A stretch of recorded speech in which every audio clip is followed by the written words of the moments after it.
MLC Bhimrao Patil ಅವರಿಗೆ ಕಚೇರಿ ನೀಡಿದ ಹಿನ್ನೆಲೆ ಬೀದರ್ ಡಿಸಿ ವಿರುದ್ಧ ಸಭಾಪತಿ ಗರಂ. ವಿಧಾನ ಪರಿಷತ್ ಸದಸ್ಯ ಭೀಮರಾವ್ ಪಾಟೀಲ್ ಅವರಿಗೆ ಕಚೇರಿ ನೀಡದೆ ವಿಳಂಬ.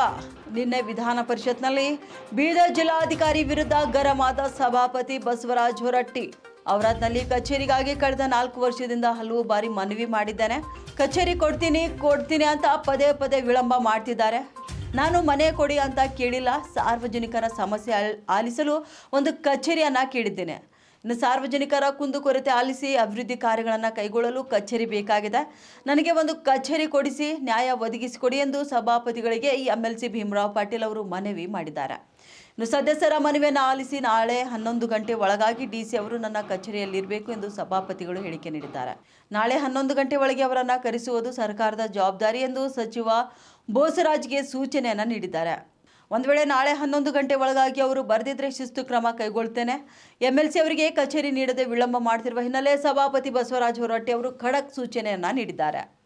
ಅದಕ್ಕೆ ನಾನು ಏನಪ್ಪ ಅಂದ್ರೆ ಸುಮಾರು 4.5 ವರ್ಷ ಹಿಡಿದು ಆಫೀಸ್ ಬೇಕಂತ ಡಿ ಸಿ ಅವ್ರ ಜೊತೆ ಫೋನಲ್ಲಿ ಮುಖಾಂತರ ಮಾತಾಡಿದ್ದೀನಿ. ಮತ್ತು ಲೆಟ್ರ್ ಒಂದು ಬಿಟ್ಟು 2-3 ಲೆಟ್ರ್ ಕೊಟ್ಟಿದ್ದೀನಿ. ನಂಗೊಂದು ಆಫೀಸ್ ಮಾಡಬೇಕಾಗಿದೆ ಅವರ ತಾಲೂಕದಾಗ ಅಂತ ಹೇಳಿದ್ರೆ ಆಯ್ತು, ಈ ಕೊಡೋಣ, ಮುಂದೆ ನಾಳೆ ಕೊಡೋಣ ಅಂತೇಳಿ ಸುಮಾರು 4.5 ವರ್ಷ ಆಯ್ತಾ ಸರ್. ಅದ್ರ ಕಡೆದು ನಂಗೆ ಒಂದು ಆಫೀಸ್, ಯಾಕೆ ನಂಗರ ಕುಂಡ್ರಲಕ್ಕೆ ಮನೆ ಇದೆ, ಆಫೀಸ್ ಇದೆ. ಇದು ಆಫೀಸ್ ಜನಗಳಿಗೆ ಸಲಕ್ಕೆ ನಾವು ಹೋದ ಕುಂಡ್ರಲಕ್ಕೆ ಡೆವಲಪ್ಮೆಂಟ್ ಮಾಡ್ಲಿಕ್ಕೆ ಬೇಕಂತೇಳಿ ನಾ ಮನವಿ ಮಾಡಿದೆ ಸರ್. ನಂಗೆ ಒಂದು ಇದು ನ್ಯಾಯ ಕೊಡಿಸ್ಕೊಡ್ಬೇಕಂತೇಳಿ ತಮ್ಮಲ್ಲಿ ಮನವಿ ಮಾಡ್ತೇವೆ. ತಾವು ಅವರು ಕೇಳೋದ ಜೊತೆಯಲ್ಲಿ ತಾವು ಸಹಿತ ಪತ್ರ ಬರೆದಿರಿ ಅಂತೇಳಿ ಮಾಹಿತಿ ಬಂದಿದೆ. ಅದನ್ನು ಗಂಭೀರವಾಗಿ ತೆಗೆದುಕೊಂಡು ತಕ್ಷಣ ಚೀಫ್ ಸೆಕ್ರೆಟರಿ ಅವ್ರ ಮುಖಾಂತರ ಯಾಕೆ ಈ ರೀತಿಯಾಗಿತ್ತು ಮತ್ತು ಅವ್ರ ಮೇಲೆ ಏನು ಕ್ರಮ ತೆಗೆದುಕೊಳ್ಬೇಕು, ತಕ್ಷಣ ಸರ್ಕಾರ ಅವ್ರ ಬಗ್ಗೆ ನಿಮಗೊಂದು ಇಲ್ಲಿ ನಾನು ಹೇಳ್ತೀನಿ.